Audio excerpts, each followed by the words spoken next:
What is up, everyone? JD here. I hope you're doing well today. Got a new model in from KB Knives, and it's an interesting one. Let's jump into it.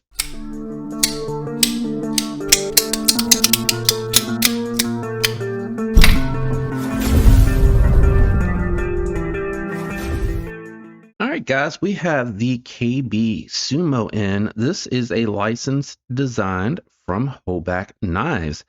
It is an all premium model. Got a very discreet flipper tab here. Very hard for me to get to with my larger fingers. And then you have a couple of thumb studs here that are triangular. And then you have a fuller for that reverse flick. I will say the action on here is really good. The button lock is dialed in nicely. That low profile flipper tab, though, a little hard to operate. I'm not quite sure if it's meant to be a push button. No, definitely a light switch, but it is very low profile.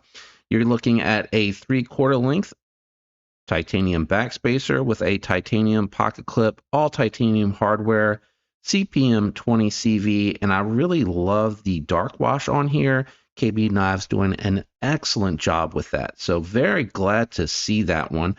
It is a I'm going to say 3.5 finger knife. I hang off the back a good amount there, but not too bad. You got a little place here, kind of like landing behind the thumb studs to hold on to it.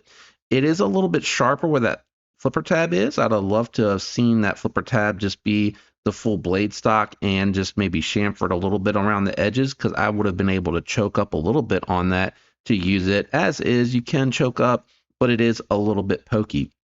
Now, it does have a 3/4 length flat grind on here with a swedge out on the end. Nice, strong, acute tip. I took it down to the garage, do a little bit of cutting with it, and it had a nice factory edge. The 20 CV moved through the catalog paper with no issues whatsoever, and then it was actually pretty comfortable going through the cardboard. I did feel this pocket clip a little bit. I don't know what's going on with manufacturers here lately with these high mounted pocket clips. I don't think it would have interfered with the actual pocket clip if they would have done like an internally mounted screw and had that just kind of mounted from the inside instead of having that screw go all the way through. I mean, it's a little close to that edge, but even with it being mounted here, they could have just come straighter across, brought it down a little bit, and kind of followed this line here. I think that would have worked a little bit better. Nice and centered. It does, again, have a very good detent.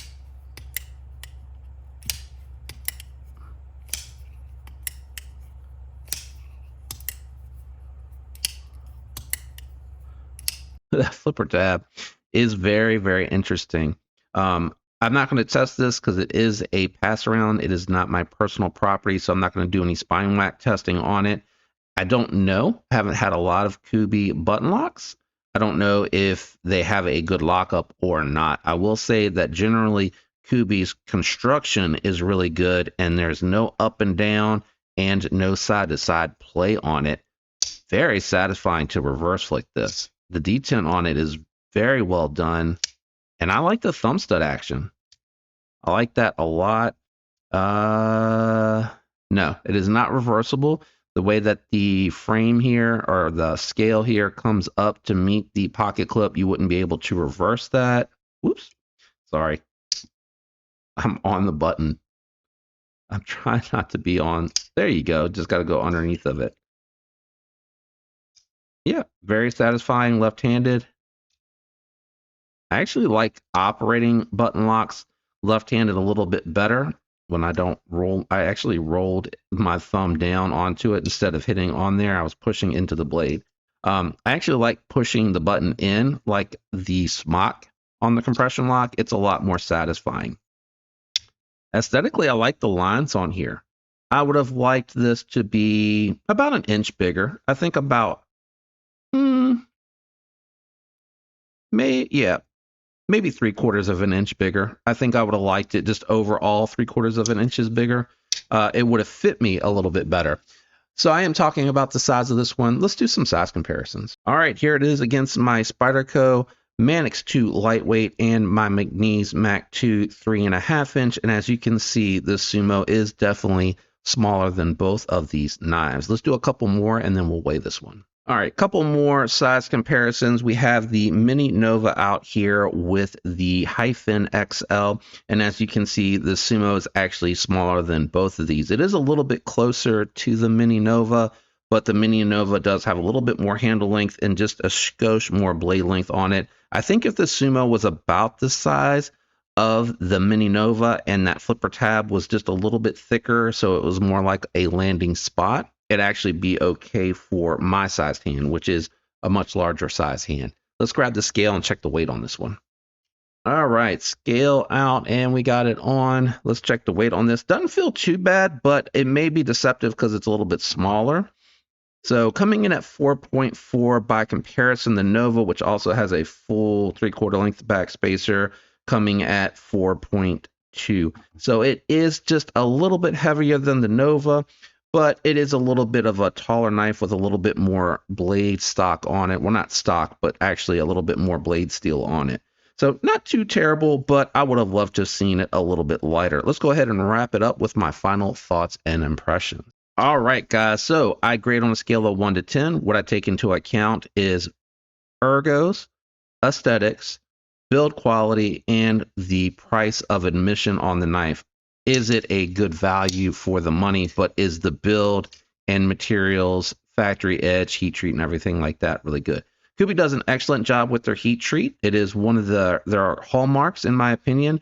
And then second is their build quality. It is very good, if not excellent, for the price point, in my opinion. I think it's a little bit higher than some of Kaiser models that I have seen. They have sometimes a little bit too much tolerance in the pivot, so you do get like a little bit of that lash. You do not get that on any Kubi that I have ever handled. I would probably say it is on par or equal to, as far as build quality, with what you see from Concept. Very tight in the pivot, very tight tolerances, very seamless for their build quality. You know, you could argue one over the other. Size a little bit small, like the blade shape. The button lock feels good, seems to be working good. There is a little bit of grab on occasion, but I think that probably is because it needs to be taken apart and cleaned. I can't really do that on this channel either, since this is a pass around. I would have liked a little bit more room, but I think for medium to large or small and medium hands, would really, really like this one a lot. 20 CV, all titanium construction, excellent dark wash here. They've really dialed this in. I think I like that a lot. I'd have liked the pocket clip to be a little bit lower. The sharpening choil on here is actually okay. It would have been nice if they could have gotten the plunge grind back just a little bit more, but as is, you should be able to get 3 or 4 good sharpenings out of here, and it looks like there would be no issues with expanding that sharpening choil a little bit if you go beyond that. The price on this is really good as well, so for me, I am actually going to be at a 7.7 on this one. If it would have been a little bit bigger and it would have been a little bit of a better pocket clip, I think I'd actually rank this a little bit higher than what it is. But as is, for the money, for folks with, like I said, small to medium hands, I think you're getting really well built, very cool looking knife. It's not kind of run of the mill. It's not going to look like your typical pocket knife that you're going to see out there. It has a nice belly for cutting. It's going to have a nice acute tip out there for your puncture test. So all of that, I think, is a very positive thing. Let me know what you think about the KB Knives Sumo down in the comments below. Love to hear what you guys think about these things. If you're not into this one, just say hi. Let me know what you're carrying. Love to hear from you. Affiliate links down in the description, as said in the beginning of the video, and those affiliate links help the channel. Special shout out and thanks to my channel members. I'm out of here, guys. Hope all of you have a fantastic week. I'll catch you on the next one. Peace.